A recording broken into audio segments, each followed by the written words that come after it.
The majority of patients come to me are older patients who have acquired ptosis, and the lid has started to droop for basically due to age-related issues.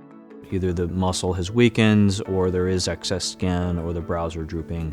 But there are other more uncommon causes of ptosis. Some people are born with ptosis, and that requires a whole different approach in most cases. Some people have trauma that causes ptosis, and that can be particularly difficult to deal with because of the scarring that can happen with trauma.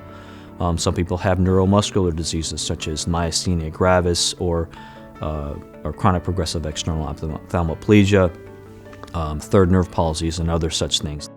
You have to consider each person's disease individually in order to decide what's best for them. Most ptosis surgery is done as an outpatient, and we have an outpatient surgery center in the Eye and Ear Institute where we do the majority of our eyelid procedures.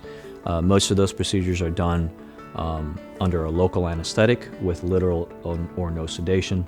In general, ptosis surgery is it's pretty safe. There are not many complications that we see. There are the usual complications that you can encounter from any surgery, including bleeding or infection or scarring. But probably one of the most specific complications that happens with ptosis repair is the inability to close the eye. And that can, again, be due to a number of reasons. Either the muscle gets tightened too much, or perhaps too much skin gets removed. And we always have to educate our patients on the possibility of complications such as the inability to close the eye, and the steps that we take in order to try to avoid that. Of course, there's no way to avoid complications in every case, and sometimes no matter how good a job you did, people still end up with complications for reasons that are beyond our control.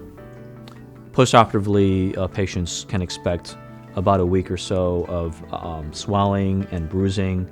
The eyelid may not look the way you want it to look right after surgery. In fact, I pretty much guarantee that it won't immediately. It can take a week or two in order for you to really see how things are going to turn out.